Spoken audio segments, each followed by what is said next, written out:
آخرت کے جو مرحلے ہیں ان میں سے پہلا مرحلہ یہاں سے شروع ہوتا ہے۔ اگر بندہ یہاں کامیاب ہو گیا تو بعد کے مراحل اس کے لیے جو آسان ہو جائیں گے، وہاں کامیاب ہوتا چلا جائے گا۔ کوئی بندہ یہاں پھنس گیا، یہاں کے سوال جواب میں، یہاں اس کے لیے دوزخ اور جہنم کی وہاں کھڑکیاں اگر کھول دی جائیں تو سمجھو کہ اس کا بیڑا غرق ہو گیا۔ بڑے بڑے محلات تم بنا رہے ہو جس کے اندر تم عیش و آرام کی زندگی گزار رہے ہو، بڑی بڑی فیکٹریاں تم قائم کر رہے ہو اور یہ سمجھ رہے ہو کہ ہمیشہ تمہارے ساتھ رہیں گی، یہ انسان کی غفلت ہے۔ اس غفلت میں انسان زندگی گزار رہا ہے، اور اسی فیوچر کے پلان میں جو ہے کئی لوگ انشورنس بھی کرواتے ہیں، میرے بعد کیا ہوگا، میرے بچے کہیں ایسا تو نہ ہو کہ وہ بھیک مانگنے لگ جائیں، میری بیوی ایسا تو نہ ہو کہ پلیٹ فارم پہ آ جائے، تو کیا کرنا ہے؟ انشورنس کروانا ہے۔ انشورنس کمپنی کو پتہ نہیں کب تک چلے گی، کتنوں کا مال لے کر غائب ہو جائے گی، لیکن اس انشورنس کمپنی پر ہمیں یقین ہے، لیکن وہ ابدی انشورنس دینے والے رب پر ہمیں یقین نہیں ہے۔ میرا رزق اللہ نے مجھے جو لکھ دیا ہے، کائنات کی کوئی طاقت ایسی نہیں جو میرا رزق چھین سکے۔ یہ وہ ایمان جو آپ کو چین کی نیند سلاتا، آپ کو سکون دیتا، نہ پھر وہاں کوئی حسد کی بات ہوتی ہے، نہ کوئی بغض ہوتا، نہ کوئی نفرتیں ہوتی ہیں، نہ دشمنیاں پالتا۔ سکون کی زندگی قلب سلیم کے ساتھ اس دنیا کے اندر زندگی گزارتا ہے، اور اس قلب سلیم کے ساتھ جب اللہ تعالیٰ کے پاس پہنچتا ہے، الا من اتی اللہ بقلب سلیم، پہاڑوں کا اللہ نے کیلوں کی طرح ٹھونک دیا۔ کیل کا آدھا سے زیادہ حصہ جب اندر گھستا ہے تو کیل کے اندر پختگی آتی ہے، میخ کے اندر پختگی آتی ہے، صرف اوپری اوپر میخ نہیں کھٹتی۔ تو ان پہاڑوں کو بھی اللہ تعالیٰ آدھے سے زیادہ اندر زمین کے اندر اللہ نے گاڑ دیا، جس کی وجہ سے اللہ تعالیٰ نے اس زمین کو بیلنس میں رکھا۔ کتنی رب کی نافرمانیاں ہو رہی ہیں، کتنے ہم حرام کام کر رہے ہیں، کتنے حرام طریقے ہم نے اختیار کیے ہوئے مال کمانے کے لیے، کتنے غلط طریقوں سے، کتنے ظلم و زیادتی سے، کتنے دھوکے سے، کتنی خیانتوں سے ہم اپنی دولت کو جمع کر رہے ہیں، اور وہ وقت تو آئے گا کہ ہمیں حساب دینا ہوگا۔ کیا اس کے لیے ہم تیار ہیں؟ MSLI ٹی وی، رہنمائی بدلتی دنیا کے لیے۔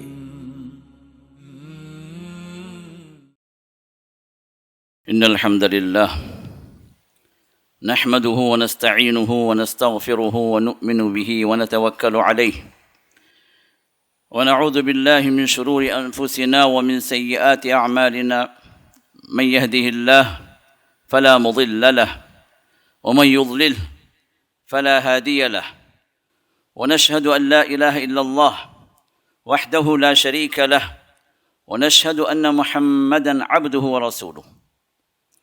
أما بعد فإن خير الحديث كتاب الله، وخير الهدى هدى محمد صلى الله عليه وسلم، وشر الأمور محدثاتها، وكل محدثة بدعة، وكل بدعة ضلالة.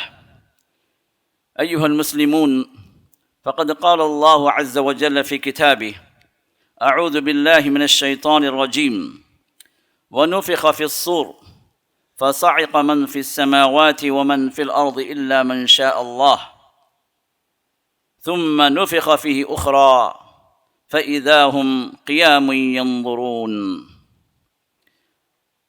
ہر قسم کی حمد و ثنا، کبریائی و بڑائی، تکبیر و تمجید و تحمید و تقدیس صرف اس اللہ وحدہ لا شریک لہ کے لیے لائق ہے، جس نے ہمیں اور آپ کو اس دنیا کے اندر اس کی عبادت کے لیے پیدا کیا،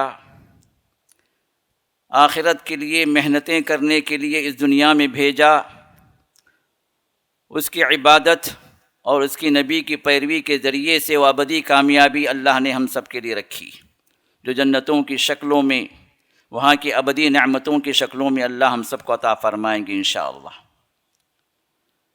کروڑا درود و سلام ہو ہمارے اور آپ کے آخری پیغمبر جناب محمد رسول اللہ صلی اللہ علیہ وسلم پر، جنہوں نے ہمیں اس دنیا کے اندر وہ تمام اقوال و اعمال کی طرف رہنمائی فرمائی، جن کے ذریعے سے ہم سب وہ ابدی کامیابی و اخروی جنتوں کی طرف ہم سب نکل چلیں، اور آپ کی اطاعت کرتے ہوئے آپ کے ساتھ آپ کی صحبت میں جنت الفردوس میں رہ سکیں۔ حاضرین جمعہ، جو لوگ سلسلہ وار ہمارے جمعے کے ان خطبوں میں حاضر ہو رہے ہیں، انہیں اس بات کا بخوبی علم ہے کہ پچھلا جو خطبہ ہمارا جو تھا وہ برزخ کے احوال اور اس سے پہلے موت کے احوال اور برزخ کے بعد کی زندگی، جو ان قبروں سے، اس برزخی عالم سے باہر ہم آئیں گے، ان قبروں سے اٹھائے جائیں گے تو کیا ہوگا، یہ آج کا خطبہ ہوگا انشاءاللہ۔ دوسرے الفاظ میں قبر کے بعد کی زندگی کیا ہے؟ کئی لوگ سمجھتے ہیں کہ موت سے زندگی ختم ہو گئی، جو موت کے بعد کی زندگی کو ماننے والے نہیں ہیں، یہ بیوقوف لوگ ہیں، یہ جاہل لوگ ہیں، جو نہ انہیں رب کا پتہ ہے، نہ رب نے کس حکمت سے انہیں اس دنیا کے اندر بھیجا ہے، نہ انہیں اس کا علم۔ جانوروں کی طرح زندگی گزار کے جس طرح جانور ختم ہو جاتے ہیں، اس طرح انسان بھی یہ سمجھنے لگا ہے کہ وہ بھی ختم ہو جائے گا، اس کے بعد نہ اس سے کوئی باز پرس ہوگی، کوئی سوال ہوگا، نہ اس کو کوئی جواب دینا ہوگا، جبکہ اللہ کی حکمت اس کے تقاضے کے بالکل خلاف ہے۔ اللہ نے کیوں بھیجا ہم اس دنیا کے اندر؟ صرف عیاشی کرنے کے لیے؟ صرف جو اپنی منمانی کرنے کے لیے؟ اس نے پیدا کیا ایک با مقصد اور ایک گول دے کر ہمیں اللہ تعالیٰ نے اس دنیا میں بھیجا۔ وما خلقت الجن والانس الا لیعبدون، ہم نے انسانوں اور جنات کو بھیجا ہی، پیدا کیا ہی ہماری عبادت کے لیے، ہماری تابعداری کے لیے۔ اگر تم اپنے اختیار سے اپنی بندگی کا اظہار کرو، ہمارے بندے بن کر زندگی گزارو گے، تو پھر تمہارے لیے وہ موت کے بعد کی زندگی آسان ہو جائے گی، نعمتوں والی زندگی ہو جائے گی۔ قبر میں بھی نعمتیں ہوں گی، قبر کے بعد والی زندگی کے اندر بھی، حشر کے میدان میں بھی نعمتیں ہوں گی، پھر اس کے بعد حشر کے احوال بھی تم پر آسان کر دیے جائیں گے اور جنتوں کے اندر تمہارا داخلہ ہوگا۔ اور اگر یہاں تم اپنی منمانی کرتے ہوئے، اپنے آپ کو آزاد سمجھ کر جو جی میں آئے، جو نفس چاہے، جس طرح تم چاہو، رب کو بھلا کر اگر زندگی گزارو گے، تو پھر موت کے بعد کی سختیاں بھی تمہارے لیے ہیں، قبر کے وہ فتنے و عذاب بھی ہیں، عالم برزخ کے، پھر اس کے بعد جب اٹھائے جاؤ گے، حشر کے میدان میں جمع کیے جاؤ گے، تو وہاں پر بھی سختیاں ہوں گی۔ پھر کہیں ایسا نہ ہو کہ آخرت کا ابدی جو ٹھکانہ ہے، جو انجام ہے، وہ جہنم کی شکل میں تمہارے سامنے آ جائے۔ تو ہمیں اور آپ کو اس مقصد کو پہچاننا کہ اللہ نے ہمیں کیوں پیدا کیا، شتر بے مہار بنا کر نہیں بھیجا، بلکہ پابندی اور تابعداری اور بندگی کے لیے بھیجا۔ اب اس نقطہ نظر سے جو مسلمان اپنے اعمال کو ڈھان لے، اپنی سسٹم آف لائف کو چینج کر لے، اپنے پیٹرن آف لائف کو محمد رسول اللہ کے طریقے کے مطابق کر لے، تو پھر اس کے لیے ابدی خوشخبریاں ہیں، نعمتیں ہیں۔ اللہ تعالیٰ دنیا بھی آسان کر دیں گے اور آخرت بھی اس کے لیے آسان کر دیں گے۔ موت کے بعد کی زندگی جو عالم برزخ کے اعتبار سے جن احوال میں، جن اسٹیجز میں، جن کیفیات میں موجود ہے اور موجود رہے گی قیامت تک، اس کی کچھ جھلکیاں، کچھ باتیں پچھلے خطبے میں آپ کے سامنے آ چکی۔ اب اس زندگی کے بعد کی زندگی جو عالم الآخرہ، آخرت کی جو زندگی ہے، بلکہ اگر حقیقت میں اگر ہم کہیں تو عالم آخرت کی پہلی منزل ہی عالم برزخ ہے۔ برزخی زندگی، یہاں سے دوسرا عالم شروع ہو گیا جو عالم الآخرہ۔ عالم الدنیا ہم اس لیے کہتے ہیں کہ دنیا جو ہم سے قریب ہے، دنیا کا مطلب قریب، اور آخرت کا مطلب اس کے بعد آنے والی دوسری زندگی، دوسری دنیا، اور وہاں کی ابتدا ہی اس قبر کی زندگی جو عالم برزخ کی زندگی ہے۔ اول منازل الآخرہ، حضرت عثمان بن عفان رضی اللہ تعالی عنہ، ان کے بارے میں صحیح روایت یہ ہے کہ جب وہ قبرستان پہنچتے تو وہاں پر وہ بیٹھ کر اتنا روتے کہ ان کی گھنی داڑھی آنسوؤں سے تر ہو جاتی، داڑھی سے آنسو ٹپکنے لگتے۔ پوچھا گیا، پوچھنے والوں نے پوچھا، امیر المؤمنین، آپ عذاب کی آیات سن کر، آخرت کی جو آیات ہیں قرآن کریم کے اندر، وہ سن کر آپ اتنا نہیں روتے جتنا آپ قبرستان پہنچ کر روتے ہیں۔ آپ نے فرمایا کہ لوگوں، عالم آخرت کی یہ ابتدا ہے، یہ پہلی منزل ہے، اول منازل الآخرہ۔ آخرت کے جو مرحلے ہیں ان میں سے پہلا مرحلہ یہاں سے شروع ہوتا ہے۔ اگر بندہ یہاں کامیاب ہو گیا تو بعد کے مراحل اس کے لیے جو آسان ہو جائیں گے، وہاں کامیاب ہوتا چلا جائے گا۔ کوئی بندہ یہاں پھنس گیا، یہاں کے سوال جواب میں، یہاں اس کے لیے دوزخ اور جہنم کی وہاں کھڑکیاں اگر کھول دی جائیں تو سمجھو کہ اس کا بیڑا غرق ہو گیا، پھر اب اس کے بعد کے مراحل میں پھنستا چلا جائے گا۔ تو اب اس مرحلے کے بعد کوئی 100 سال، کوئی 150 سال، کوئی 1000 سال، کوئی 4000 سال یہ عالم برزخ کے اندر موجود ہے، جب تک قیامت قائم نہیں ہوتی، جب تک اللہ اٹھنے کا حکم نہیں دیتے۔ اب جب اللہ اٹھنے کا حکم دیں گے تو پھر یہ لوگ اٹھیں گے جو بھی عالم برزخ کے اندر موجود ہیں۔ اب اٹھیں گے تو کیسے اٹھیں گے، کب اٹھیں گے، اس سلسلے میں آج ہمیں جاننا ہے۔ عالم برزخ والی زندگی یہ کس طرح عمل میں آئے گی، کس طرح شروع ہوگی، اور وہ زندگی کیسے ہوگی، کن کیفیات سے گزرنا ہوگا لوگوں کو۔ اللہ رب العزت ارشاد فرمایا سورۃ الزمر آیت نمبر 68، جس کی تلاوت میں نے آپ کے سامنے کی شروع خطبے میں۔ وَنُفِخَ فِي الصُّورِ، سور میں پھونک ماری جائے گی۔ فَصَعِقَ مَنْ فِي السَّمَاوَاتِ وَمَنْ فِي الْأَرْضِ إِلَّا مَنْ شَاءَ اللَّهُ، تو آسمانوں میں جو ہوں گے، زمین میں جو ہوں گے، وہ سب بے ہوش ہو کر گر پڑیں گے، موت طاری ہو جائے گی ان پر۔ إِلَّا مَنْ شَاءَ اللَّهُ، سوائے اللہ جس کو بچانا چاہیں وہ بچیں گے۔ اور پھر ہوگا کیا؟ ثُمَّ نُفِخَ فِيهِ أُخْرَى، پھر اس کے بعد دوسری مرتبہ سور پھونکا جائے گا۔ فَإِذَا هُمْ قِيَامٌ يَنظُرُونَ، تو پھر یہ جتنے عالم برزخ کے اندر موجود ہیں، جتنوں کو ہم نے قبروں میں دفن کر رکھا ہے، یہ جتنے اس دنیا سے ملیا میٹ ہو چکے ہیں، یہ سب کھڑے ہو جائیں گے اور رب کی طرف نظر لگاتے ہوئے دوڑ پڑیں گے، جس طرح جو دوسری آیات کے اندر اللہ نے ارشاد فرمایا۔ برزخی زندگی سے اٹھانے والا وہ سور جس کو نفخۃ البعث کہا گیا یا نفخۃ القیام کہا گیا، لیکن اس سور سے پہلے ایک اور سور بھی ہے جس کا اللہ نے ذکر فرمایا، وہ نفخۃ الفزع یا نفخۃ الصعق۔ یہ 4 طرح کے سور قرآن کریم کے اندر آئے ہیں، لیکن حقیقت کے اعتبار سے یہ 4 نہیں، 2 ہی ہیں۔ نفخۃ الفزع کو ہی نفخۃ الصعق کہا گیا، گھبراہٹ والا سور، اور وہی بے ہوش کر دینے والا سور ہوگا، موت کے منہ میں دھکیلنے والا سور ہوگا۔ اس کے بعد پھر دوسرا سور جو پھونکا جائے گا وہ نفخۃ البعث، اٹھانے والا سور، یہ نفخۃ النشور،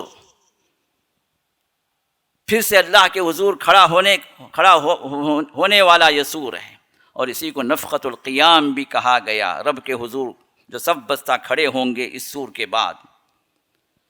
اب یہ 2 حقیقی سور ہوں گے جن کی اور تفصیلات 2 کے اعتبار سے جو بیان کی گئی، نفخۃ الفزع پھر نفخۃ الصعق، یہ دونوں ایک ہی سور ہیں جو پہلے ہوں گے، پھر اس کے بعد قبر سے اٹھنے والا جو سور ہوگا یہی جو نفخۃ القیام بھی ہے، یہی نفخۃ البعث بھی، اور یہی 2 سور کا اللہ نے اس آیت میں تذکرہ فرمایا سورۃ الزمر آیت نمبر 68 میں۔ عالم برزخ سے اٹھنے سے پہلے، قبروں سے اٹھنے سے پہلے جو سور ہوگا وہ اس دنیا کی بربادی کا سور، اور یوم القیامہ جو کہا گیا وہ یہیں سے شروع ہوتی ہے۔ حشر کے میدان کے اندر یہ یوم القیامہ جو طویل ہوتا جائے گا، ایک دن 50,000 سال کے برابر جو ہوگا، اس کی ابتدا یہیں سے ہے۔ یہ عالم جو انسان جس میں بستا ہے، اور کئی ایک ایسے بھی ہیں یہ سمجھتے ہیں کہ ہم یہیں رہنا ہے۔ وَتَبْنُونَ بِكُلِّ رِيعٍ آيَةً تَعْبَثُونَ وَتَتَّخِذُونَ مَصَانِعَ لَعَلَّكُمْ تَخْلُدُونَ، یہاں پر بڑے بڑے محلات تم بنا رہے ہو جس کے اندر تم عیش و آرام کی زندگی گزار رہے ہو، بڑی بڑی فیکٹریاں تم قائم کر رہے ہو، اور یہ سمجھ رہے ہو کہ ہمیشہ تمہارے ساتھ رہیں گی، یہ انسان کی غفلت ہے، اس غفلت میں انسان زندگی گزار رہا ہے، جبکہ انسان کو اس حقیقت کا علم یہ بھی ہے کہ جب تک سانس کی ڈور باقی ہے یا عیاشیاں باقی ہیں، جب سانس کی ڈور ختم ہوگی، سانس کی ڈور کٹ جائے گی، تو پھر یہ تمام عیاشیاں، یہ تمام عیش و آرام دھرے کے دھرے رہ جائیں گی۔ جو لوگ جن کی سانسیں باقی رہیں گی وہ اچک لے جائیں گے۔ یہ حقیقت سب کو معلوم ہے، اس کے باوجود بھی انسان عالم غفلت میں زندگی گزار رہا ہے، رب کو بھول کر زندگی گزار رہا ہے۔ اس دنیا کے بعد کی زندگی، موت کے بعد کی زندگی، یہ پل بھر کے لیے اس کے دل و دماغ میں نہیں رہتی۔ اسی وجہ سے محمد رسول اللہ صلی اللہ علیہ وسلم نے ارشاد فرمایا اکثروا ہادم اللذات، لذتوں کو ختم کرنے والی جو چیز ہے اس کو کثرت سے یاد کرو، اور وہ ہے موت۔ ہم سبوں کو معلوم ہے، سبھی قبرستان کسی نہ کسی میت کے ساتھ جاتے ہیں، اپنے ہاتھوں سے دفناتے ہیں، لیکن کسی کو اس بات کی نصیحت لینے کی توفیق نہیں ہوتی۔ شاید بہت کم لوگ ہوں گے جو وہاں پر پہنچ کر نصیحت بھی لیتے ہوں کہ ہم نے آج اپنے ہاتھوں سے دفنایا ہے، کل کوئی ہمیں بھی دفنائے گا۔ یہاں آج یہ بندہ یہاں پر پہنچا ہے تو کل ہمیں بھی پہنچنا ہے، اس کے لیے ہم نے کیا تیاری کی؟ اس مرحلے کے لیے، زندگی کے لیے ہم نے کیا تیاری کی؟ یہ فانی دنیا کے لیے، چھوڑنے والی دنیا کے لیے تو ہم بڑا جتن کر رہے ہیں، بڑے فیوچر کے مستقبل، فیوچر کے جو پلانس ہم جو ہے بنائے رکھے ہیں، اور اسی فیوچر کے پلان میں جو ہے کئی لوگ انشورنس بھی کرواتے ہیں، میرے بعد کیا ہوگا، میرے بچے کہیں ایسا تو نہ ہو کہ وہ بھیک مانگنے لگ جائیں، میری بیوی ایسا تو نہ ہو کہ پلیٹ فارم پہ آ جائے، تو کیا کرنا ہے؟ انشورنس کروانا ہے۔ انشورنس کمپنی کو پتہ نہیں کب تک چلے گی، کتنوں کا مال لے کر غائب ہو جائے گی، لیکن اس انشورنس کمپنی پر ہمیں یقین ہے، لیکن وہ ابدی انشورنس دینے والے رب پر ہمیں یقین نہیں ہے، جس نے اس کو حرام ٹھہرا دیا۔ انشورنس کروا کے تو چلے جائیں گے اب دنیا سے، لیکن اس گناہ کی سزا، اس گناہ کا انجام، اس گناہ کا جو اللہ تعالیٰ نے وہاں پر عذاب جو رکھا ہے، اس کو قیامت تک بھگتتے رہیں گے۔ شاید قیامت کے اندر اگر جہنم کا فیصلہ ہو جائے تو وہاں پر بھی یہ عذاب بڑھ جائے۔ کبھی سوچا ہم نے؟ لوگوں نصیحت حاصل کرو اس موت، اس کے بعد والی زندگی سے، کیونکہ اس دنیا میں اللہ نے فنا رکھی ہے، اور اس کے بعد والی زندگی کو اللہ نے بقا دی ہے۔ وہ زندگی ہمیشہ کے لیے، جس میں انسان نہ یہاں پھر لوٹ کر آئے گا، نہ یہاں پر اس کو وہاں پر عمل کی اس کو کوئی گنجائش دی جائے گی، عمل کا کوئی چانس وہاں پر نہیں ہوگا۔ جو کچھ اس کو کرنا ہے یہاں کرنا ہے۔ اسی وجہ سے تفصیلات بتائی گئی کہ وہاں پر کیا کچھ ہوگا، تاکہ انسان نصیحت حاصل کرے، یہ نہ سمجھے کہ اسی دنیا سے اس کا معاملہ ختم ہے۔ یہ دنیا کے اندر اللہ تعالیٰ نے جتنا آپ کو دینا، جتنا رزق آپ کو پہنچنا، اللہ نے انتظام کر دیا، فکر کرنے کی کوئی ضرورت نہیں۔ ہمیں اور آپ کو صرف دو چیزیں کرنی، ایک حلال کوشش، دوسری دعائیں۔ یہ دو ہی انسان کے بس میں ہے۔ باقی جو ٹینشن، جو فکر، جو غم کھائے جا رہا ہے، اس کو کوئی فائدہ نہیں سوائے صحت کی خرابی کے۔ بندے مومن اللہ پر توکل کرے، دعائیں کرتا رہے، اور جو حلال مینز، حلال جو ہے اللہ نے جو ذریعے اس کو جو رکھے ہیں، ان ذریعوں پر کوشش کرتا رہے، تو پھر کامیابی اس کا مقدر بنتی ہے۔ ذہن و دماغ آرام سے رہتے ہیں، چین کی نیند اس کو آتی ہے، دل کا سکون اس کو حاصل ہوتا ہے۔ اگر انسان اس طرز زندگی پر آ گیا تو پھر نہ کوئی حسد ہوگا کسی سے، کیوں بھائی، اس کی تقدیر اللہ نے اس کو لکھی ہے، جو رزق اللہ نے اس کو دیا ہے وہ رزق میں نہیں لے سکتا۔ میرا رزق اللہ نے مجھے جو لکھ دیا ہے، کائنات کی کوئی طاقت ایسی نہیں جو میرا رزق چھین سکے۔ یہ وہ ایمان جو آپ کو چین کی نیند سلاتا، آپ کو سکون دیتا، نہ پھر وہاں کوئی حسد کی بات ہوتی ہے، نہ کوئی بغض ہوتا، نہ کوئی نفرتیں ہوتی ہیں، نہ دشمنیاں پالتا۔ سکون کی زندگی قلب سلیم کے ساتھ اس دنیا کے اندر زندگی گزارتا ہے، اور اس قلب سلیم کے ساتھ جب اللہ تعالیٰ کے پاس پہنچتا ہے، الا من اتی اللہ بقلب سلیم، وہ وہاں کی رسوائی، وہاں کے عذاب، ان سے بچنے والا وہ بندہ ہے جو بندہ اللہ تعالیٰ کے پاس سلامتی والا دل لے کر پہنچے۔ اس کے لیے ہمیں کوشش کرنی ہے۔ آج دنیا کے لوگ دنیا کو حاصل کرنے کے لیے دنیا کے پیچھے بھاگتے اپنی زندگی کا سکون کھو دیتے ہیں، ٹینشنوں میں مبتلا، بی پیاں بڑھی ہوئی ہیں، شوگر ہائی لیول پر ہوتا ہے، اور پھر نت نئے فساد جسم کے اندر پیدا ہوتے ہیں جو لا علاج بھی ہو جاتے ہیں۔ یہ تمام تو اپنی جگہ مقدر ہیں، لیکن سبب کون بنتا ہے؟ انسان کا اپنا رب پر توکل کا نہ ہونا، اپنے آپ کو سمجھنا مجھے کرنا، میں نہیں کروں گا تو کیا ہوگا، میں اگر ان کے لیے انشورنس نہیں کرواؤں گا تو ان کی زندگیاں کیا ہوں گی میرے بعد۔ کبھی ایسا ہوتا ہے کہ بیوی پہلے چل پڑتی ہے، بچے پہلے چل پڑتے ہیں، یہ بڑے میاں ویسے ہی باقی رہتے ہیں جنہوں نے انشورنس کروائے اپنی بیوی بچوں کی۔ رب کے ساتھ انشورنس کروائیے نا، توکل کیجئے، رب کی اطاعت پر قائم رہیے، اعمال صالحہ کیجئے، اپنے آپ کو حرام سے بچائیے، نمازوں کی پابندی کروائیے، فرائض میں کمی آپ نہ خود کریں نہ ان کو کرنے دیں، ہمیشہ رب کی رضامندی کو سامنے رکھ کر چلتے رہیں، صبح شام کے اذکار کی پابندی کریں۔ یہ تمام وہ چیزیں ہیں جو آپ کو دنیاوی ٹینشنوں سے نجات دلائے گی، سکون کے ساتھ آپ رب کے ساتھ جڑے رہیں گے، رب کی اطاعت پر قائم رہیں گے، اور پھر مرنے کے بعد پھر وہ عالم برزخ کی زندگی جو شروع ہوگی، اس کے بعد والی جو زندگی ہوگی، اللہ تعالیٰ وہاں پر نعمتوں والی زندگی اللہ بنا دیں گے۔ اب یہ زندگی برزخ کے بعد کی جو ہمیں اللہ تعالیٰ اپنے قبروں سے اٹھائیں گے، تو اس سے پہلے جو سور وہاں پر پھونکا جائے گا، جو ہمیں قبروں سے اٹھنے کے لیے اللہ تعالیٰ اس سور میں پھونکنے کا حکم دیں گے، تو اس سے پہلے اللہ تعالیٰ ایک اور سور جو پھونکنے کا حکم دیں۔ محمد رسول اللہ صلی اللہ علیہ وسلم نے ارشاد فرمایا، صحیح حدیث ہے، فرمایا کہ اسرافیل کے منہ میں اللہ نے سور دے دیا، اور سور کیا ہے؟ پھونک ہے، سور کا معنی پھونک ہے۔ اور ایک اعرابی نے اللہ کے ایک بدو نے پوچھا، اللہ کے رسول یہ سور ہے کیا؟ تو آپ نے فرمایا کہ ایک سینگ ہے، بڑی سی سینگ، جس میں پھونک ماری جائے تو آواز بلند ہوتی چلے جائے گی،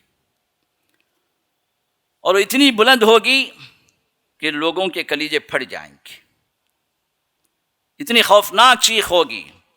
جس طرح ایک چیخ کی مثال اللہ نے بعض قوموں کی تباہی کے لیے رکھا، فَأَخَذَتْهُمُ الصَّيْحَةُ، انہوں نے ایک چیخ نے ان کو گھیر لیا، اس بلند خوفناک چیخ سے ان کی تباہی ہو گئی، دل پھٹ گئے۔ وہ ایک تو چھوٹی سی ایک مثال تھی ان قوموں کی تباہی کے لیے، تو پوری دنیا کی تباہی کے لیے اللہ تعالیٰ نے سور جو ہے پھونکنے کا حکم دیں گے، اور یہ ہوں گے اسرافیل، جو بڑے فرشتوں میں سے ایک فرشتے ہیں، اور ان کو اللہ نے جو ذمہ لگایا ہے، فرمایا کہ اسرافیل نے اپنے منہ کے اندر اس سور کو رکھ لیا، کان لگے ہوئے رب کے حکم کی طرف، آنکھیں لگی ہوئی ہیں رب کے عرش کی طرف، ٹکٹکی باندھے ہوئے دیکھ رہے ہیں کب رب کا اشارہ ہو، کب رب کا حکم، اور سور میں پھونک وہ مارنا شروع کر دیں۔ تو معلوم یہ ہوا کہ وقت تباہی کا اس پوری دنیا کا بڑا قریب ہے۔ انسان سمجھتا ہے کہ بڑا دور ہے، دور نہیں ہے۔ ایک تو اس کی شخصی قیامت ہے، جو جیسے موت آ جائے، آنکھیں بند ہو جائیں، سانس ختم ہو جائے تو یہاں سے اس کی قیامت شروع ہو گئی، اور دوسری اس عالم کی قیامت بھی اس عالم کی پورے عالم کی تباہی بھی اللہ نے وہ وقت رکھا ہے جس کو اللہ نے لوگوں سے چھپا دیا۔ بعض علامات بتا دی گئیں، جیسے بڑی 10 علامتیں جب تک نہیں آتی، جس میں سے دجال بھی ہے، جس میں سے عیسیٰ علیہ السلام بھی ہیں، جس میں سے یاجوج ماجوج بھی ہیں، 10 علامتیں جو پچھلے رمضان میں ان علامتوں کے سلسلے میں آخری 10 راتوں کے اندر تفصیلی باتیں ہم بتا چکے ہیں۔ جن کو بھی یہ تفصیل چاہیے وہ رات کے جو ہمارے پروگرامز ہیں اس کے ایک مرتبہ سن لیں۔ ان 10 علامتوں سے پہلے یہ قیامت نہیں آئے گی، وہ سور نہیں پھونکا جائے گا، اور 10 علامتیں ختم ہو گئیں تو پھر اس کے بعد حالت یہ ہو جائے گی اس دنیا کی، جس میں رسول اللہ صلی اللہ علیہ وسلم نے ارشاد فرمایا، جتنے مومنین ہوں گے اس سرزمین پر چلنے پھرنے والے، ایک ٹھنڈی ہوا کو اللہ تعالیٰ بھیجیں گے شام کی طرف سے، اور وہ ہوا جس کو جو ایمان والا ہوگا اس سے گزرے گی، اس ہوا کا لمس جب اس کو ٹچ کرے گا تو اس بندے کا انتقال ہو جائے گا، اللہ اس کی روح کو قبض کر لیں گے۔ کوئی ایک ایمان والا نہیں ہوگا، سب ختم ہو جائیں گے۔ تو اس حالت کے اندر یہ قرآن کے حروف بھی اٹھا لیے جائیں گے، کعبۃ اللہ بھی اٹھا دیا جائے گا، پوری سرزمین بدماشوں سے بھری ہوگی، مشرکوں سے پوری دنیا بھر جائے گی، لفظ اللہ کہنے والا بھی کوئی اس سرزمین پر نہیں ہوگا۔ اس کا دوسرا مطلب یہ کہ قیامت اس وقت قائم ہوگی جب اس سرزمین پر اللہ کو پہچاننے والا، اللہ کو ماننے والا، اللہ پر ایمان رکھنے والا کوئی ایمان والا موجود نہیں ہوگا تو قیامت آئے گی۔ اور مومنوں تم خوش ہو جاؤ، اللہ پر ایمان رکھنے والے جو موحدین ہیں جب تک اس سرزمین پر زندہ ہیں اللہ قیامت کو قائم نہیں کریں گے۔ جو لوگ کہتے ہیں نا ابھی 50 سال میں آنے والی ہے، 20 سال میں قیامت قائم ہونے والی، یہ صدی گزرے گی تو قیامت قائم، جھوٹے ہیں، جاہل ہیں، مکار لوگ ہیں۔ واضح علامتیں بتا دی گئی ہیں۔ ہاں شخصی قیامت تو کسی کو نہیں معلوم، موت کب آئے گی، جہاں سے اس کی قیامت شروع ہو جائے یہ تو کسی کو نہیں پتہ، لیکن اس عالم کی قیامت جو ہے علامتیں بتلا دی گئی ہیں۔ اب جب یہ علامتیں پوری ہو جائیں اس سرزمین پر سب رب کو بھولے ہوئے لوگ رہیں گے، رب کا اعتراف کرنے والے، رب کی پہچان والے، رب پر یقین رکھنے والا کوئی بندہ اس سرزمین پر نہیں ہوگا۔ تو اب یہاں پر قیامت کسی بھی وقت آئے گی، اور آئے گی جمعے کے دن۔ رسول اللہ صلی اللہ علیہ وسلم نے یہ بھی بتلا دی، جمعے کے دن اللہ تعالیٰ نے کئی خصوصیات رکھی۔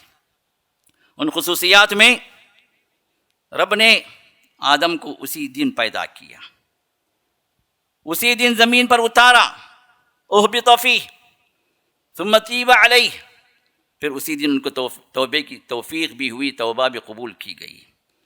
ثم مات فیہ، اور آدم کی پیدائش بھی جمعے کو، وفات بھی جمعے کو۔ یہ آدم سے متعلق 4 باتیں ہیں۔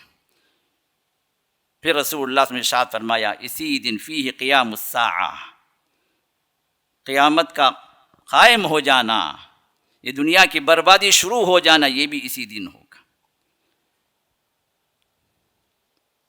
تو یہ بات بھی طے ہے کہ ان نشانیوں کے بعد، ان حالات میں جو بتا دی گئی، کفر اور شرک جو پھیل جائے گا پوری کائنات کے اندر، اس سرزمین پر، تو پھر وہاں پر کوئی ایک جمعہ ہوگا جس میں اللہ تعالیٰ قیامت کو قائم کرنے کا حکم دے دیں گے۔ اور یہ اس وقت اتنی اچانک آئے گی کہ خرید و فروخت جاری ہوگی، کپڑا لینے والا ابھی کپڑا لے نہیں پائے گا، پیسے دے نہیں پائے گا، قیامت قائم ہو جائے گی، سور میں پھونک مار دی جائے گی۔ آپ نے فرمایا کہ سب سے پہلے اس سور کو سنے گا وہ شخص جو اپنے اونٹ کے لیے پانی کا حوض بنا رہا ہوگا، ابھی یہ حوض بنا ہی رہا ہوگا، وہ سور کی آواز کان میں گرے گی اور وہ فوت ہو جائے گا۔ پھر وہاں سے آواز بڑھتی جائے گی، بڑھتی جائے گی، بڑھتی جائے گی کہ کائنات پوری لرزہ لرزہ ہو کر ریزہ ریزہ ہو جائے گی۔ اور یہی وہ حالات ہیں اس پہلے سور کے بعد کائنات کی تباہی جو اللہ تعالیٰ نے کئی ایک صورتوں میں بیان فرمائے۔ ان صورتوں کے اندر جیسے تکویر ہے، آپ نے فرمایا جو قیامت کو اپنے آنکھوں سے دیکھنا چاہے کہ قیامت قائم ہو رہی ہے، کیا کیفیات ہوں گی، کیا حالات ہوں گے، کیا احوال ہوں گے، وہ ان صورتوں کو پڑھے۔ سورۃ التکویر اذا الشمس کوورت، سورۃ الانشقاق اذا السماء انشقت، سورۃ الانفطار اذا السماء انفطرت۔ آپ نے فرمایا کہ ان صورتوں کو پڑھو گے، سمجھ کر پڑھو گے، ہماری طرح منتر ونتر کی شکل میں نہیں، سمجھ کر پڑھو گے تو قیامت کے حالات اس میں بتلائے گئے ہیں۔ ایسے لگے گا کہ قیامت ابھی تمہارے سامنے قائم ہو رہی ہے، دل دہل جائے گا کہ وہ حالات ہوں گے، اگر میں اس وقت رہوں گا تو کیا ہوگا۔ تو انسان اپنے عمل کی طرف نظر کرنے کے لیے وہاں پر مجبور ہو جائے گا، رب کے حضور پہنچنے کے لیے تیاریاں شروع کر دے گا اگر ان صورتوں کو وہ مفہوم کے ساتھ، معنی کے ساتھ سمجھ کر پڑھے۔ ان صورتوں میں سے آپ نے فرمایا کہ اذا الشمس کوورت، ابھی وہ حالات ہوں گے، سور پھونک ماری جائے گی، آواز بلند ہوتی جائے گی، تو ایک کائنات کے اندر لرزہ طاری ہو جائے گا. اذا الشمس کوورت، جب سورج لپیٹ کر رکھ دیا جائے گا اس کی روشنی ختم ہو جائے گی. اذا النجوم انکدرت، اور ستارے مدھم ہو جائیں گی، ستاروں کی روشنیاں ختم ہو جائیں گی. وَإِذَا الْجِبَالُ سُيِّرَتْ، اور پہاڑوں کو اللہ تعالیٰ چلا دیں گے، بے وزن کر دیں گے. کہیں جو اللہ نے فرمایا کہ نصفا، یہ پہاڑ ریزے ریزے کر دیے جائیں گے. کہیں اللہ نے فرمایا کہ اڑا دیے جائیں گے. کہیں فرمایا کالعہن المنفوش، رنگ برنگی جو اون کو دھنا جاتا ہے اس طرح پہاڑ دھن دیے جائیں گے، پہاڑوں کی کوئی وزن نہیں ہوگی. وَإِذَا الْبِحَارُ سُجِّرَتْ، اور سمندروں میں آگ لگا دی جائے گی، آگ بھڑک دی جائے گی. اور ایک اور سورۃ الانفطار میں اللہ نے فرمایا کہ وَإِذَا الْبِحَارُ سُجِّرَتْ، اور دوسری جگہ سُعِّرَتْ. آگ دونوں کا معنی ایک ہی ہے، ایک آگ لگانا، ایک آگ بھڑکا دینا. سمندروں میں آگ، سمندر بے وزن ہو جائیں گے، پانی کا اپنا ایک وزن ہوتا ہے، سمندر بے وزن ہو جائیں گے، پہاڑ بے وزن ہو جائیں گے. اور ہمیں اور آپ کو معلوم ہے کہ دنیا قائم ہے، دنیا چل رہی ہے، اس کا روٹیشن جو کچھ بھی چل رہا ہے اسی بیلنس پہ چل رہا ہے. ایک طرف وادیاں ہیں، دوسری طرف پہاڑ ہیں، اور پہاڑوں کو ایسے اللہ نے اوپر سے نہیں رکھ دیا. والجبال اوتادا، پہاڑوں کو اللہ نے کیلوں کی طرح ٹھونک دیا. کیل کا آدھا سے زیادہ حصہ جب اندر گھستا ہے تو کیل کے اندر پختگی آتی ہے، میخ کے اندر پختگی آتی ہے، صرف اوپر میخ نہیں کھٹتی. تو ان پہاڑوں کو بھی اللہ تعالیٰ آدھے سے زیادہ اندر زمین کے اندر اللہ نے گاڑ دیا، جس کی وجہ سے اللہ تعالیٰ نے اس زمین کو بیلنس میں رکھا. زمین گھوم رہی ہے لیکن جو اس کے باوجود بھی ہم نہیں گھوم رہے ہیں. اگر ہم بھی گھومنا شروع ہوتے تو کوئی کام ہوتا نہیں، سب گر پڑتے. یہ اللہ کا انتظام ہے. ہماری زندگی یہاں پر گزرے، اس کی طاعت میں گزرے، تو اللہ نے یہ نعمتیں بھی رکھی ہیں. گھومتے ہوئے ہمیں کوئی یہ تصور تک نہیں ہوتا کہ ہم گھوم رہے ہیں، سوتے ہوئے گھوم رہے ہیں، چلتے ہوئے گھوم رہے ہیں، کام کرتے ہوئے گھوم رہے ہیں، لیکن اس گھومنے کا کوئی تصور، کوئی اشارہ تک ہمیں نہیں ملتا. اور ان کو اللہ تعالیٰ جب بے وزن کر دیں گے تو پھر آٹومیٹک یہ پوری دنیا ایک دوسرے ٹکرا جائے گی. یہ روٹیشن اگر ریورس میں چلے تو پھر سب چیزیں ٹوٹ پھوٹ جائیں گی. قیامت کا منظر جو اللہ فرماتے ہیں، آج کی دنیا، آج کی سائنس لاجیکل بھی پروف کر رہی کہ مرحلہ آنے والا کہ یہ جو مائنیوٹ یہ جو وقت کے اعتبار سے جو روٹیشن جاری ہے اس پوری کائنات کا، اس گیلیکسیز کا، یہ وقت وہ بھی آنے والا ہے کہ یہ ریورس ایکشن میں بھی جائیں گے. سائنسدان پروف کر رہے ہیں، لیکن ان کے پروف کرنے نہ کرنے سے میں کوئی سروکار نہیں ہے. رب نے کہہ دیا تو کہہ دیا، اس پر ہمارا ایمان والے ہم ہی اسی لیے ہیں کہ رب نے جو فرما دیا، محمد رسول اللہ صلی اللہ علیہ وسلم نے جو ہمیں بتا دیا، وہ مرحلہ آنے والا ہے، اس پر ہمارا یقین ہے اور وہ چیز ہو کر رہنے والی ہے. تو اللہ تعالیٰ نے کئی ایک مقامات پر ان پہاڑوں کے سلسلے میں ارشاد فرمایا، ان سمندروں کے سلسلے میں ارشاد فرمایا، اور پھر اللہ تعالیٰ نے لوگوں کی جو حالت ہوگی اس وقت اللہ نے وہ بھی بتا دیا. سورۃ الحج کی پہلی آیت پڑھی، رب العزت نے ارشاد فرمایا، یا ایھا الناس اتقوا ربکم، اے لوگو تم اپنے رب سے ڈرو. ان زلزلۃ الساعۃ شیء عظیم، قیامت کا جو زلزلہ ہوگا نا، یہ پوری دنیا کی توڑ پھوڑ جو ہوگی وہ بہت بڑی بات ہے، بہت بڑا حادثہ. دنیا کے اندر ایکسیڈنٹس ہوتے ہیں، کہیں کار سے ٹکرا جاتی ہے، لاری سے ٹکرا جاتی ہے، لوگوں کے اموات ہو جاتے ہیں، ایک وقت میں کئی گاڑیاں ٹکرا جاتی ہیں، 10-20 گاڑیاں بھی ٹکرا جاتی ہیں. یہ سب وقتی حادثے ہوتے ہیں، وقتی جانے جاتی ہیں. لیکن وہ بڑا حادثہ آنے والا ہے کہ پوری دنیا ایک دوسرے سے ٹکرا جائے گی، پورے لوگوں کی اموات ہو جائیں گی، کوئی زندہ نہیں بچے گا. الا من شاء اللہ، سوائے اللہ جس کو بچانا چاہے. وہ بعض فرشتے ہوں گے جن کو اللہ تعالیٰ بچائیں گے، ورنہ فرشتوں کے پر بھی یہ موت طاری ہو جائے گی. جو رب کے عرش کو اٹھانے والے، وَيَحْمِلُ عَرْشَ رَبِّكَ فَوْقَهُمْ يَوْمَئِذٍ ثَمَانِيَةٌ، مفسرین کہتے ہیں کہ 8 فرشتوں کو اللہ نے متعین کیا ہے رب کے عرش کو اٹھائے رکھنے کے لیے. وہ بڑے ہی عظیم فرشتے ہیں جو رب کے عرش کو اٹھانے والے، ان کو اللہ تعالیٰ باقی رکھیں گے، باقی سب پر اللہ موت طاری کر دیں گے. یہ وہ سور ہوگا جب پھونکا جائے گا تو لوگوں کی حالت کیا ہوگی، لوگ کیسے مریں گے، اس وقت جو کتنے پریشان ہوں گے. اس ہلاکت سے، اس تباہی سے اپنے آپ کو بچانے کے لوگ کوششیں کریں گے. فرمایا یوم ترونہا، جس دن آپ دیکھیں گے تذہل کل مرضعۃ عما ارضعت، ہر دودھ پلانے والی ماں اپنے دودھ پیتے بچے سے غافل ہو جائے گی. جبکہ آپ کو معلوم ہے ماں کی محبت اتنی زیادہ ہوتی ہے، ماں اپنے آپ کو تباہی کے کھڈے میں گرانے کے تیار ہو جاتی ہے، لیکن بچہ بچ جائے یہ فکر ہوتی ہے. بچے کو بچا دے، خود مر جائے کوئی مسئلہ نہیں، بچے کی کو زندگی مل جائے، لیکن یہ ماں بھی اپنے دودھ پیتے بچے سے غافل ہو جائے گی، اپنی نجات کی فکر کرے گی، اس تباہی سے بچنے کے لیے ادھر ادھر دوڑے گی. وَتَضَعُ كُلُّ ذَاتِ حَمْلٍ حَمْلَهَا، اور ہر حمل والی عورت، پریگننٹ عورت، اس چیخ سے، اس سور کی ہیبت ناکی سے اس کے حمل گر جائیں گے. اور پھر فرمایا وَتَرَى النَّاسَ سُكَارَىٰ، لوگ بے ہوش ہو جائیں گے. وَمَا هُمْ بِسُكَارَىٰ، حقیقت میں وہ بے ہوش نہیں ہوں گے، بے ہوش نہیں ہوگی، وہ ہوگا کیا؟ وَلَٰكِنَّ عَذَابَ اللَّهِ شَدِيدٌ، واللہ کا عذاب جو تباہی کی شکل میں آئے گا نا، اس کی سختی ہوگی جس کی وجہ سے انہیں اپنے آپ سے غافل کا موت طاری ہو جائے گی. یہ وہ حالات ہیں جو پہلے سور کے ساتھ اس دنیا کی تباہی کا یہ منظر اس دنیا کے اندر عمل میں آئے گا. ٹیکنالوجی کتنی بھی بڑھ جائے، لوگ اپنے علم پر ناز کرتے ہوئے اپنے آپ کو فرعون کے برابر اپنے آپ کو کھڑا کر دیں، اپنے آپ کو رب سمجھنے لگیں، اپنے اشارے سے اس پوری دنیا کو چلانے کے لیے جو ان کے پلانز چل رہے ہیں، ان کے کام ہو رہے ہیں، ایڈوانس ٹیکنالوجی کے نام پر جو کچھ بھی لوگوں کو اپنے کنٹرول میں کیا جا رہا ہے، اس پوری دنیا کو ون آرڈر کے تحت لانے کی جو کوششیں ہو رہی ہیں، یہ سب آرڈرز ختم ہو جائیں گے جب وہاں کا آرڈر آ جائے. وہاں کے آرڈر کے سامنے کچھ نہیں ہوگا، یہ پوری ٹیکنالوجی تباہی کی طرف چلی جائے گی. پہلے کی دنیا کے اندر جہاں بڑی بڑی بلڈنگیں نہیں ہوتی تھیں، یہ بامس نہیں ہوتے تھے، اگر مارنا ہوتا تو ایک ایک کو مارنا ہوتا. اور آج کی تباہی کے اندر آج کی ایڈوانس ٹیکنالوجی کیا ہے؟ ایک بام گرا دیا جائے تو ایک بلڈنگ نہیں، پوری بستی بلکہ یہ دنیا کا بہت بڑا حصہ تباہ ہو جائے گا صرف منٹوں کے اندر، ود ان سیکنڈز.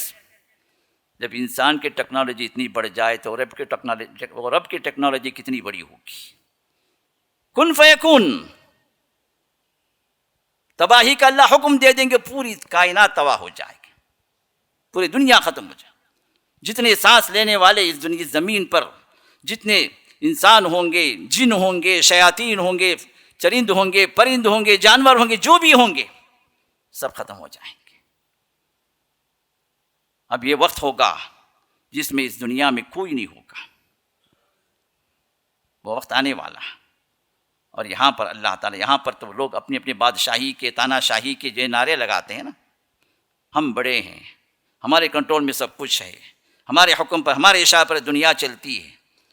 اب یہ سب ختم ہو جائیں گے تو رب العالمین وہاں پر اس وقت فرمائیں گے پوری مخلوق موجود ہے لیکن سب موت کی حالت میں. اور اللہ تعالیٰ جب لوگوں سے یہ کہیں گے یوم ہم بارزون لا یخفی علی اللہ منہم شیء، جب یہ سب جب اللہ کے حضور ہوں گے اور اللہ تعالیٰ پر کوئی چیز چھپی نہیں ہوگی، تو اللہ فرمائیں گے لمن الملک اليوم، آج کے دن کی بادشاہت کس کی ہے؟ بڑے بڑے بادشاہ بنے پھرتے تھے نا، بڑی بڑی کمپنیوں کے اپنے آپ کو مالک سمجھتے تھے، دنیا کے مالک سمجھتے تھے. آج کدھر گئی بادشاہ تمہاری؟ بے بس پڑے ہوئے ہو، کیونکہ ان کو تو کوئی دفن کرنے والا بھی نہیں ہوگا اس وقت. ہمیں اور آپ کو تو دفن کرنے والے مل جائیں گے 4 ہاتھ، لیکن وہاں جو تباہی مچے گی قیامت کی، تو جو لوگ موجود ہوں گے جو اللہ کے منکر، مشرک، کافر، ان کی تباہی ایسے ہوگی کہ لاشیں بکھری ہوئی ہوں گی، کوئی ان کو دفن کرنے والا بھی نہیں ہوگا، کیونکہ دفن کرنے والا خود بھی تباہ ہو گیا ہوگا، کوئی نہیں ہوگا. تو فرمایا لمن الملک اليوم، آج کی بادشاہت کس کی ہے؟ کون ہے بادشاہ؟ جو بڑے بڑے اپنے آپ کو بادشاہ کہتے تھے، یہ بادشاہت جب اللہ تعالیٰ اعلان کریں گے تو کوئی جواب دینے والا نہیں ہوگا، سب سنیں گے. اللہ تعالیٰ فرماتے ہیں، حدیث میں بات ارشاد میں آئی ہے، اللہ کے رسول ارشاد فرماتے ہیں کہ اللہ تعالیٰ اس وقت ان کو سننے کی طاقت دیں گے، سب سنیں گے. اللہ تعالیٰ کی اس پکار کو، اس سوال کو، لیکن جواب دینے کے لیے کسی کے اندر ہمت نہیں ہوگی، کوئی جواب نہیں دے پائے گا۔ دے گا بھی تو کیسے دے گا؟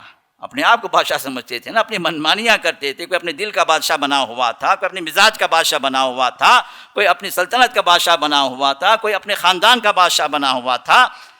یہ ٹکڑوں ٹکڑوں میں جو شاہی جو چل رہی تھی نا، سب پڑے ہوئے ننگے پڑے ہوئے ہیں، بے یار و مددگار پڑے ہوئے ہیں۔ رب کہہ رہا ہے کہ لمن الملک اليوم، آج کے دن کی بادشاہت کس کی ہے؟ کوئی جواب دینے والا نہیں ہوگا۔ رب العالمین خود ارشاد فرمائیں گے للہ الواحد القہار۔ اب حقیقی بادشاہت جو آج کے دن سے جو شروع ہو رہی ہے نا، یہ دنیا کی بادشاہت ختم ہو گئی، یہاں سے جو ہے یہ دوسرے عالم کی جو بادشاہت ہے، یہ حقیقی بادشاہت اللہ ہی کی ہے۔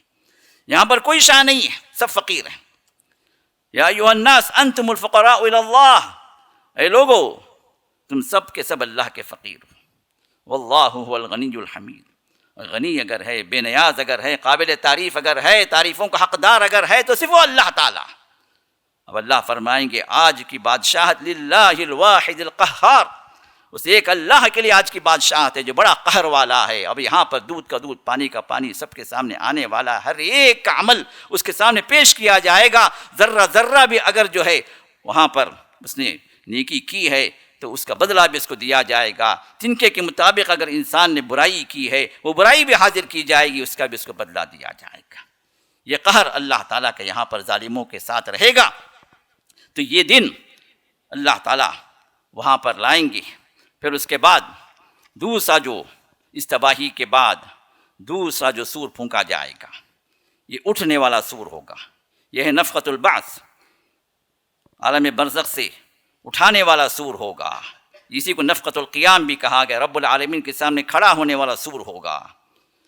لیکن اس سور سے پہلے رسول اللہ صلی اللہ علیہ وسلم نے ارشاد فرمایا، پہلے سور اور دوسرے سور کے درمیان میں 40 کا فرق ہے۔ حضرت ابو ہریرہ کی روایت ہے بخاری کے اندر، ابو ہریرہ سے پوچھا گیا کہ یہ 40 کیا ہے؟ یہ 40 دن ہیں؟ تو فرمایا کہ نہیں معلوم۔ فرمایا کہ 40 مہینے ہیں؟ فرمایا کہ نہیں معلوم۔ 40 سال ہیں؟ فرمایا کہ نہیں معلوم۔ نبی نے نہیں فرمایا، نبی نے فرمایا کہ 40۔ اب 40 کیا ہے اللہ بہتر جانتا۔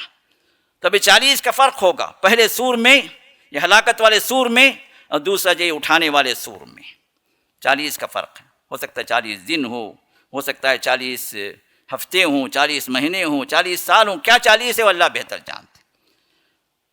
لیکن اس کے بعد رب العالمین کی طرف سے ایک بارش ہوگی۔ اب یہ بارش جو ہوگی تو اس بارش کے ذریعے سے اللہ تعالیٰ، جس طرح بارش کے ذریعے سے اللہ کھیتی کو اگاتے ہیں، فرمایا رسول اللہ صلی اللہ علیہ وسلم، اسی طرح اس بارش کے ذریعے سے اللہ تعالیٰ جسموں کو اگائیں گے۔ برزخ میں مٹ گئے نا سب، قبر جا کے کھود کے دیکھو کچھ بھی نہیں ملے گا۔ لیکن آپ فرماتے ہیں کہ اللہ تعالیٰ نے انسان کو پیدا کیا ایک مائنیوٹ سیل سے، ایک چھوٹی سی ہڈی سے۔ عظم کا لفظ آیا، عظم کیا ہے؟ کسی سختی کو کہتے ہیں، سخت چیز کو کہتے ہیں، اسی کو ہڈی کو بھی عظم کہتے ہیں۔ کوئی ایک سخت چیز جو مائنیوٹ ایک سیل ہے، جو نظروں سے دیکھنے میں بھی نہیں آتی، لیکن رب العالمین نے جو انسان کی ریڑھ کی ہڈی کے اندر آخری جو ہڈی جو پوائنٹ ہے، اس کو کہتے ہیں عجب الذنب۔ یہ ہماری جو ٹیل بون ہے، اسی کو ذنب کہا، اور یہ اس کا آخری جو حصہ ہے۔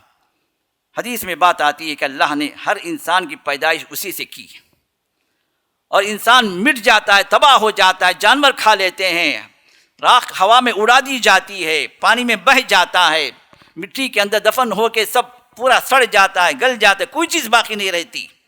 لیکن جس شکل میں بھی انسان تباہ ہو، وہ گویا فلائٹ کا بلیک باکس ہوتا ہے۔ جس طرح ایک انسان کا جو ہے یہ مائنیوٹ سیل جو ہوتا ہے وہ زندہ ہوتا ہے، وہ اپنی جگہ قائم رہتا ہے، وہ تباہ نہیں ہوتا۔ اور اللہ کے علم میں یہ بات ہے کہ کس کا وہ عجب الذنب، کس کی وہ آخری چیز، وہ ہڈی، وہ آخری ہڈی وہ کہاں پر موجود ہے، اللہ کو معلوم ہے۔ اب جب اللہ تعالیٰ پھر سے پیدا ہونے کا حکم دیں گے تو اسی عجب الذنب سے اللہ حکم دیں گے کہ یہ جس کا ہے وہ اٹھ جائے، اس کو جسم مل جائے۔ جب جسم مل جائے گا تو اللہ تعالیٰ روحوں کو حکم دیں گے کہ جس کی جو روح ہے وہاں پر اس کو واپس ہو جائے عالم برزخ سے۔ اب یہ جسم اور روح کا ملاپ یہاں پر ہوگا. یہ یہاں پر قیام سے پہلے جو یہ اللہ تعالیٰ تیاری کرا دیں گے. تمام جتنے بھی عالم برزخ میں ہیں اپنے اپنے جسموں کے ساتھ وہاں پر زندہ ہو جائیں گے. ابھی زندگی تو مل گئی ان کو، لیکن ابھی باہر نکلنے کا حکم نہیں ملا. اب باہر حکم جو نکلنے کا جو ملے گا وہ دوسرا سور، یہی نفخۃ البعث، اور یہی وہ سور ہوگا جس کے بارے میں سورہ یاسین میں رب العزت نے فرمایا وَنُفِخَ فِي الصُّورِ، جب سور میں پھونک ماری جائے گی فَإِذَا هُم مِّنَ الْأَجْدَاثِ إِلَىٰ رَبِّهِمْ يَنْسِلُونَ، تو لوگ اپنے اپنے جسموں کے ساتھ قبروں سے اٹھیں گے اور رب کی طرف دوڑ پڑیں گے. سب کو علم دے دیا جائے کہاں جا کے کھڑنا ہے، کس جگہ پہنچنا ہے، حشر کے میدان میں کس جگہ اس کا اسٹینڈ ہے، کہاں پر جو اس کو کھڑا ہونا ہے، اس مقام تک دوڑ لگائے گا، وہاں جا کے پہنچ جائے گا. قالوا یا ویلنا، تو لوگ قبروں سے اٹھیں گے تو کہیں گے ہائے ہماری بدبختی، من بعثنا من مرقدنا، ہمارے اس آرام گاہ سے جو عالم برزخ میں ہم تھے یہاں سے ہمیں کون اٹھایا ہے. ہذا، تو کہا جائے گا یہ وہی ہے ما وعد الرحمن، جس کا رحمان نے وعدہ کر رکھا تھا نا، وصدق المرسلون، اور رسولوں نے سچائی کے ساتھ پیغام تمہیں پہنچا دیا تھا نا، پھر بھی تمہیں یقین نہیں آیا تھا. ان کانت الا صیحۃ واحدہ، یہ صرف ایک چیخ ہوگی، یہ خوفناک ایک چیخ ہوگی، صرف ایک ہی چیخ ہوگی. تو کیا ہوگا؟ فَإِذَا هُمْ جَمِيعٌ لَدَيْنَا مُحْضَرُونَ، تو اسی چیخ کے نتیجے میں یہ سب کے سب اٹھ کھڑے ہوں گے اور ہمارے پاس حاضر ہو جائیں گے. یہ وہ دوسرا سور ہوگا. پھر فرمایا رب کریم نے فَالْيَوْمَ لَا تُظْلَمُ نَفْسٌ شَيْئًا، آج کا دن کسی پر ذرہ برابر بھی، تنکے کے برابر بھی ظلم نہیں کیا جائے گا. کیونکہ ظلم دنیا میں ہوتا رہا، اس ظلم کا بدلہ کئیوں کو ملا نہیں. کسی نے 10 قتل کیے، 100 قتل کیے، نتیجے میں کیا ہوگا؟ یا تو پھانسی یا پھر عمر قید. کیا وہ 10 کا اور 100 کا بدلہ مل گیا اس کو؟ ایک جان کے بدلے میں ایک جان گئی تو بھی کیا ہوا؟ باقی 9 جان، اس کا بدلہ تو باقی. کسی نے کسی پر بے انتہا ظلم کیا، بدلے میں کیا؟ وہ عیاشی کرتا رہا. ظالموں کی دنیا، مظلوموں کی نہیں، ان کی آہو پکار ہے. اب یہ آہو پکار کا بدلہ تو ملنا ہے نا. مالک یوم الدین، جزا کے دن کا وہ مالک.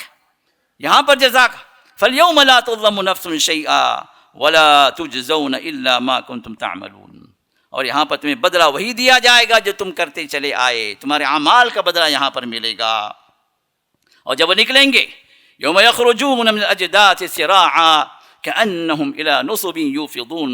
سورۃ المعارج میں اللہ نے فرمایا کہ جب یہ اپنے قبروں سے اٹھ کھڑے ہوں گے، بڑی تیزی سے اٹھیں گے، کأنہم الی نصب، گویا انہیں کوئی گول دے دیا گیا، یہاں پر پہنچنا، گویا ایک رننگ ریس ہوگی کہ کون وہاں پر پہلے پہنچ رہا ہے رب کی اطاعت میں حاضر ہونے کے لیے. وہاں پر دنیا تو اطاعت کے بغیر گزری، لیکن آخرت میں یہاں پر رب کا حکم چونکہ مسلط ہوگا ان پر، تو دوڑ لگائیں گے کہ وہاں پر پہنچنے کے لیے. خاشعۃ ابصارہم ترہقہم ذلہ، آنکھیں جھکی ہوئی ہوں گی، ذلت چھائی ہوئی ہوگی، کیونکہ دنیا میں تو اعمال نہیں کیے کہ جس سے رب راضی ہوگا. اب یہاں پر حساب و کتاب کے لیے پہنچ رہے ہیں. ذالک الیوم الذی کانوا یوعدون، تو یہ وہ دن ہے جس کا تمہیں وعدہ کیا جا رہا ہے. لوگوں اس دن سے ڈرو، اس دن سے ڈرو، یہ دن آنے والا ہے. ہر ایک کو موت حق ہے، اور ہمارے اعمال کا حساب ہمیں دینا ہے. اور حشر کے میدان میں کیا کچھ ہوگا انشاءاللہ ہم آگے سنیں گے.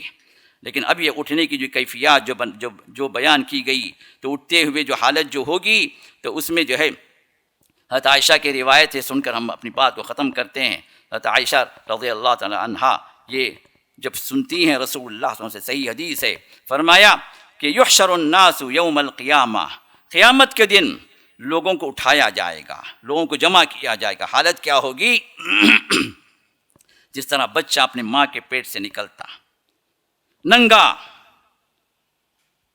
بغیر چپل کے، بغیر لباس کے اور بغیر ختنہ کے. یہی حالت برزخ کے پیٹ سے جب ہم نکلیں گے یہی حالت ہوگی. فرمایا کہ لوگ جب جمع ہوں گے تو اس وقت ان کی حالت ننگ دھڑنگ ہوگی، نہ جسم پر کوئی لباس ہوگا، نہ پیر میں چپل ہوگی، نہ ختنہ کیے ہوں گے، وہ اصل حالت جو ماں کے پیٹ سے پیدا ہوئی حالت اللہ تعالیٰ یہاں پر بھی ان کی دیکھتے۔ حضرت عائشہ پریشان ہو گئی، کہا کہ یا رسول اللہ صلی اللہ علیہ وسلم وہاں پر ننگے سب ہوں گے تو عورتیں بھی ننگی ہوں گی ادھر؟ کیا عورتیں مردوں کو ننگا دیکھیں گی، مرد عورتوں کو ننگا دیکھیں گے؟ کیا حالت ہوگی، شرم حیا کا کیا مسئلہ ہوگا؟ رسول اللہ صلی اللہ علیہ وسلم نے ارشاد فرمایا، اے صدیق کی بیٹی، الامر اشد من ان ينظر بعضهم الى بعض، وہاں پر معاملہ بڑا سخت ہوگا، کوئی کسی کو تو نظر ہی نہیں کرے گا، کوئی نظر کرنے کی کنڈیشن میں نہیں ہوگا، وہ حالت ہوگی ہی نہیں کہ کون دیکھے کیا پہنا ہوا ہے، نہیں پہنا ہوا ہے، ننگا ہے، کچھ ہے اس کے بدن پر، کوئی شعور ہوگا ہی نہیں۔ یہ قیامت کا عالم ہے، اور دنیا کے اندر یہ عالم میں نے اپنی آنکھوں سے دیکھا۔ مینا کے میدان میں جب آگ لگی تھی، جب آج کل تو پورے جو ہے فائر پروف ٹینٹس ہیں، وہ اس کے بعد ہی جو ٹینٹس لگائے گئے، تو چند سال پہلے، تقریباً 15 سال 20 سال پہلے، سال یاد نہیں ہے مجھے،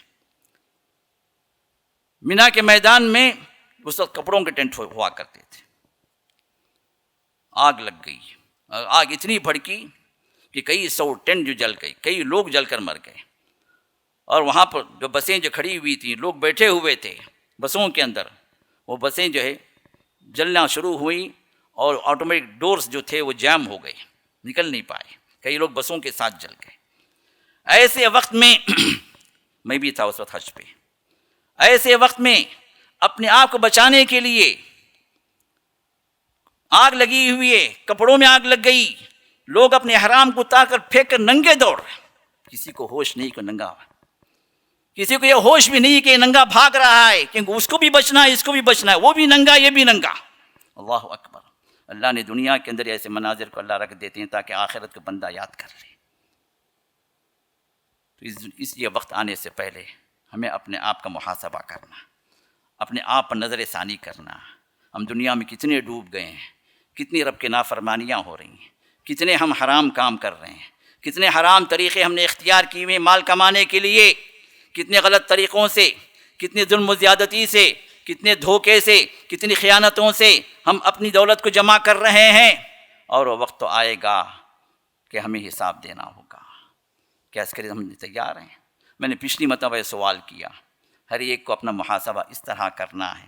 یہاں بیٹھے ہوئے لوگ، یہ میرا خطبہ سنتے ہوئے لوگ، صرف 1 منٹ کے لیے یہ تصور کر لیں، اگر موت کا فرشتہ اس وقت آ جائے، ہم سب مر جائیں، تو ہماری حالت کیا ہوگی؟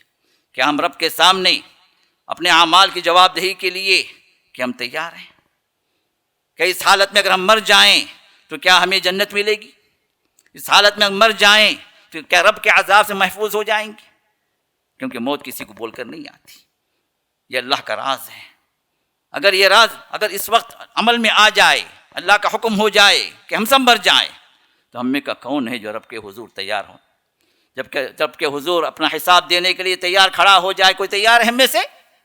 ذرا سوچ لیں اور اس کے مطابق عمل کریں۔